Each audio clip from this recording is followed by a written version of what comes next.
السلام علیکم ورحمۃ اللہ وبرکاتہ۔ آج کا سبق ہمارا سورۃ الفاتحہ کا جو بقیہ حصہ بچ گیا تھا وہ ہم نے پڑھنا ہے۔ تو آج کے سبق میں جو صورت بننی ہے وہ ابتدائی تلاوت درمیان صورت ہوگی۔ تو اس کا حکم یہ ہے کہ یہاں تعوذ لازمی پڑھیں گے کیونکہ ابتدائی تلاوت ہے اور تسمیہ میں اختیار ہے، چاہیں تو ہم پڑھ لیں اور چاہیں تو ہم اس کو چھوڑ دیں، لیکن ہم برکت کے لیے تعوذ بھی پڑھیں گے اور تسمیہ بھی پڑھیں گے۔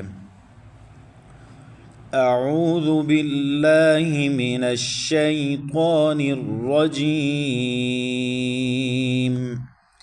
بسم اللہ الرحمن الرحیم۔ إياك نعبد وإياك نستعين، إياك نعبد وإياك نستعين۔ إياك شروع میں حمزہ متحرک ہے، اس پہ تھوڑا سا جھٹکا دیں گے، اس کے نیچے زیر ہے۔ فرق آپ نے یاد رکھنا ہے کہ الف خالی ہوتا ہے، الف کے اوپر کچھ بھی آ جائے، اوپر یا نیچے کچھ بھی آ جائے تو وہ حمزہ بن جاتا ہے، تو یہاں نیچے زیر ہے تو حمزہ ہو گیا۔ یا کے اوپر تشدید آ رہی ہے، تھوڑا سختی کے ساتھ پڑھیں گے۔ اور یا کے بعد الف مدہ ہے۔ الف مدہ کیا ہوتا ہے کہ الف سے پہلے اگر زبر آ جائے، الف ہمیشہ خالی ہوتا ہے، الف کے اوپر کوئی حرکت نہیں ہوتی، اگر حرکت آ جائے تو وہ حمزہ بن جاتا ہے۔ تو ہم یہاں الف پڑھ رہے ہیں کیونکہ الف خالی ہوتا ہے، الف سے پہلے اگر زبر آ جائے تو الف مدہ ہوتا ہے، تو یا کے بعد الف مدہ ہے، ایک الف تک کھینچیں گے۔ ایاک، کاف باریک پڑھنا ہے، اس کو موٹا نہیں پڑھنا اور اس کو کھینچنا بھی نہیں ہے کیونکہ اس کے اوپر پڑی حرکت ہے، کھڑی حرکت نہیں ہے۔ نعبد، نعبد، نون کے بعد عین ہے، عین کو حلق کے درمیان سے مکمل ادا کرنا ہے۔ اور نعبد، دال کو عمومی جو غلطی ہوتی ہے وہ دال کو بعض دوست واو مدہ کی طرح پڑھ کے اس کو کھینچتے ہیں، تو یہ دال کے اوپر پڑی حرکت میں پیش ہے، تو اس کو بغیر کھینچے پڑھنا ہے۔ ایاک نعبد، اس کے بعد تو یہ واو متحرک ہے۔ واو تین طرح کی ہوتی ہیں، واو مدہ، واو لین اور واو متحرک۔ واو متحرک کہتے ہیں زبر زیر پیش والی واو کو، واو مدہ کہتے ہیں کہ واو ساکن اس سے پہلے پیش ہو، جیسے اعوذ، تو یہاں واو ساکن سے پہلے پیش ہے۔ اور واو لین کہ واو ساکن سے پہلے زبر ہو، تو واو مدہ کو ایک الف تک کھینچتے ہیں، واو لین کو بالکل بھی نہیں کھینچتے اور واو متحرک کو بھی بالکل نہیں کھینچتے، تو یہ واو متحرک ہے۔ وَإِيَّاكَ یہ سیم قاعدہ ہے جو میں نے پیچھے بتایا۔ نستعین، نون کے بعد سین ساکن، تو یہ سیٹی کا ساؤنڈ نکالیں گے، حروف صفیریہ میں سے ہے یا سیٹی والے حروف میں سے ہے یا سخت حروف میں سے ہے، ایک ہی چیز ہے، نام مختلف ہیں۔ تو اس کو ادا کرتے وقت اوپر اور نیچے کے سامنے کے جو دو دانت ہیں، دو اوپر دو نیچے، دو ثنائیہ علیہ دو ثنائیہ سفلیٰ، تو ان کو آپس میں ملا کے ایک سختی کا ساؤنڈ نکالنا ہے۔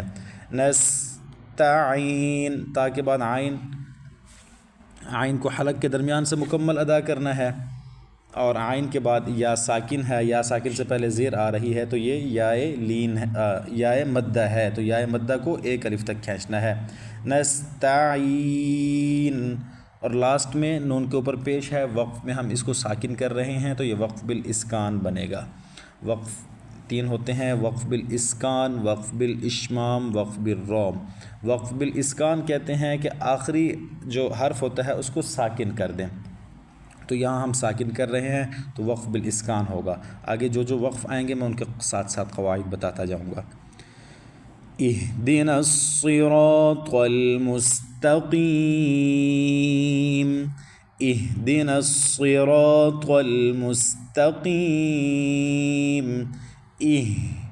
حمزہ کے بعد ہا، ان دونوں کو حلق کا آخری حصہ جو سینے کے ساتھ متصل ہے وہاں سے ان دونوں کا بھاری ساؤنڈ نکالنا ہے، دی، اور دال کو لمبا نہیں کرنا۔ اس کی عمومی غلطی ہے کہ دال کے ساتھ ہم یا مدہ کا ساؤنڈ نکال دیتے ہیں، تو یہ غلط ہے، دال کے نیچے پڑی حرکت میں زیر ہے تو اس کو بغیر کھینچے پڑھنا ہے۔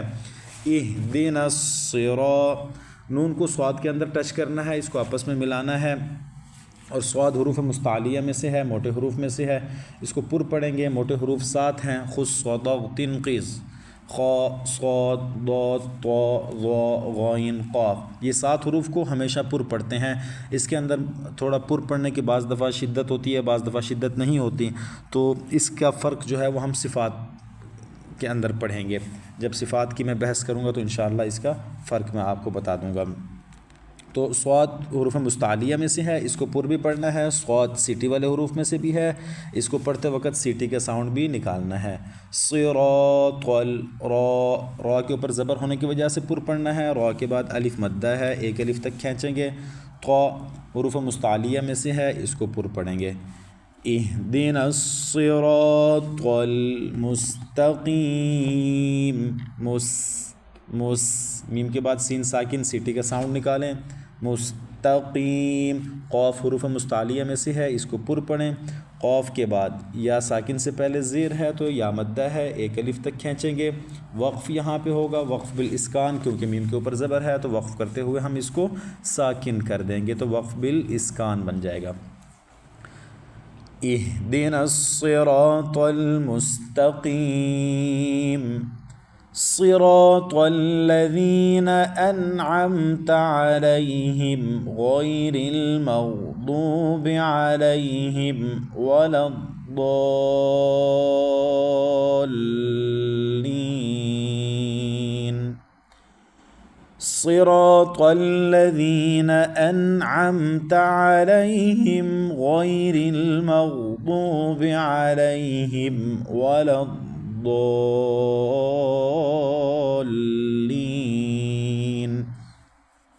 صاد حروف مستعلیہ میں سے ہے، پر پڑھنا ہے، را زبر کی وجہ سے پر پڑھنا ہے، را کے بعد الف مدہ ہے، ایک الف تک کھینچیں گے۔ طا موٹے حروف یا حروف مستعلیہ میں سے ہے، پر پڑھیں گے۔ صراط الذین، لام کو باریک پڑھیں گے کیونکہ لام سے پہلے طا موٹے حروف میں سے ہے، تو اس کی وجہ سے ہم نے لام کو موٹا نہیں کرنا، بس وہ صرف موٹے حرف کو موٹا کرنا ہے۔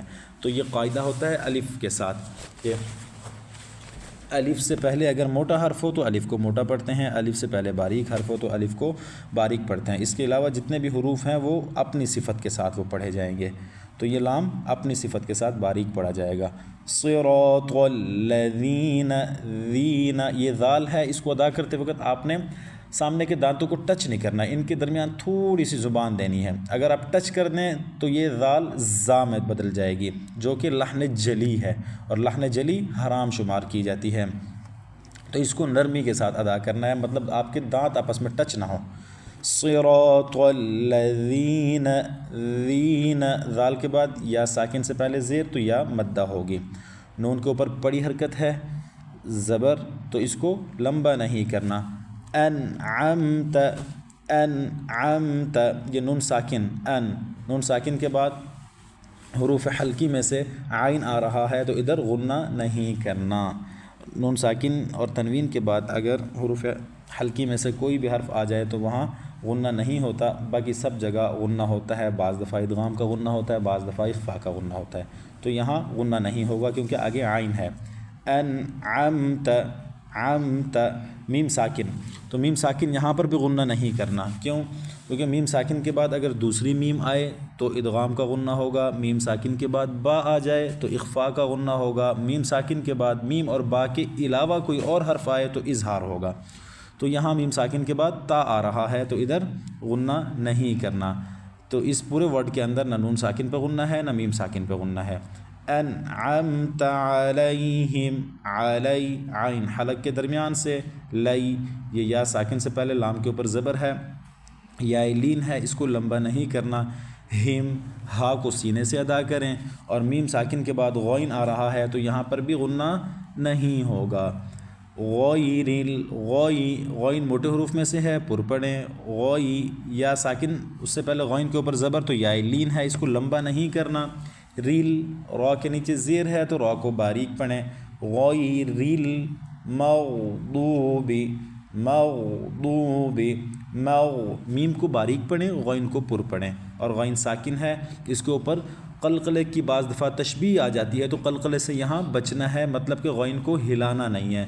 غیر المغضوب، ضاد، اس کو آپ نے مکمل اپنے مخرج سے ادا کرنا ہے، یعنی اس کا مخرج کیا ہے؟ اگر میں سمپل بتاؤں تو حافہ لسان. حافہ لسان کسے کہتے ہیں؟ زبان کا وہ اندرونی کنارہ جو گالوں کے اندر چھپا ہوا ہوتا ہے. اگر میں اس کو اور آسان کروں تو آپ اس سے کہیں کہ زبان کا وہ رائٹ یا لیفٹ کا وہ رائٹ یا لیفٹ کے حصے کو آپ نے اوپر کے دانتوں اور داڑھوں کے مسوڑوں سے لگانا ہے. وہ چاہے تو آپ رائٹ سائڈ سے لگائیں، چاہے تو آپ لیفٹ سائڈ سے لگائیں، اور آپ اگر بیک وقت دونوں جگہ بھی لگانا چاہیں تو لگا سکتے ہیں، جو کہ بہت مشکل ہے. تو ضاد کو اپنے مخرج سے ادا کرنا ہے، اس کو زا یا دال کے ساتھ نہیں بدلنا. غیر المغضوب، دو یہ واو ساکن اس سے پہلے پیش، تو یہ واو مدہ ایک الف تک کھینچیں گے. غیر المغضوب علیہم، علیہم عین حلق کے درمیان سے، اس کے بعد لام کے بعد یا ساکن، اس سے پہلے لام کے اوپر زبر، تو یا لین ہے تو اس کو بغیر کھینچے پڑھنا ہے. ہم، ہا کو سینے سے ادا کریں گے، حلق کا آخری حصہ جو سینے کے ساتھ ہے. ہم، میم ساکن کے بعد واو ہے تو ادھر اظہار ہوگا، مطلب غنہ نہیں کریں گے. ولظ، واو متحرک ہے، زبر کے ساتھ پڑھیں گے بغیر کھینچے. لظ، لام کو ضاد کے اندر ٹچ کریں کیونکہ ضاد کے اوپر تشدید ہے تو تھوڑا سختی بھی آ جائے گی. اور ضاد حروف مستعلیہ میں سے ہے، موٹے حروف میں سے ہے، تو اس کو پر بھی پڑھنا ہے. اور ولا الضالین، یہ مد کے بعد تشدید اگر ایک ہی کلمہ میں آ جائے تو یہ مد لازم، اور یہ مد لازم کلمی مثقل ہو جائے گی. آپ کو اگر تجویدی قواعد کے اندر اگر آپ نے اس کو اسی انداز میں پڑھا ہے تو یہ آپ کو ایزیلی سمجھ آ جائے گی، وگرنہ اجرا کے اندر میں آہستہ آہستہ یہ قواعد کی دہرائی بتاتا جاؤں گا.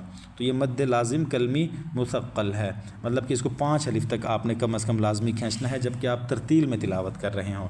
جب آپ اس کو تدویر اور حدر میں کر رہے ہوں تو پھر اس حساب سے مقدار کے اندر تھوڑی سی تبدیلی آ جاتی ہے. ولا ضاد کو موٹا پڑھیں گے اور 5 الف تک کھینچیں گے، اور 5 الف تک کھینچ کے جب مد کریں گے تو پھر مد کے ساؤنڈ کو آگے لام کی تشدید میں ٹچ کر دیں گے. ولا الضالین، یا ساکن سے پہلے لام کے نیچے زیر ہے تو یا مدہ ہے، لاسٹ میں وقف بالاسکان ہوگا کیونکہ آخری حرف کو ہم ساکن کر رہے ہیں. امید ہے آج کا سبق آپ کو سمجھ آ گیا ہوگا. سبق کے حوالے سے کسی بھی قسم کا کوئی سوال ہو تو آپ بغیر کسی جھجک کے آپ پوچھ سکتے ہیں. اگر سبق میں کوئی چیز مشکل لگتی ہے وہ آپ اپنی رائے ہمیں دے سکتے ہیں تاکہ ہم اب سبق کی ریکارڈنگ کو آسان الفاظ میں ہم سبق کو ریکارڈ کر سکیں. میں ایک دفعہ بغیر قواعد کے آیات کو دہرا دیتا ہوں تاکہ آپ کو یاد کرنے میں آسانی رہے. إياك نعبد وإياك نستعين اهدنا الصراط المستقيم صراط الذين أنعمت عليهم غير المغضوب عليهم ولا الضالين.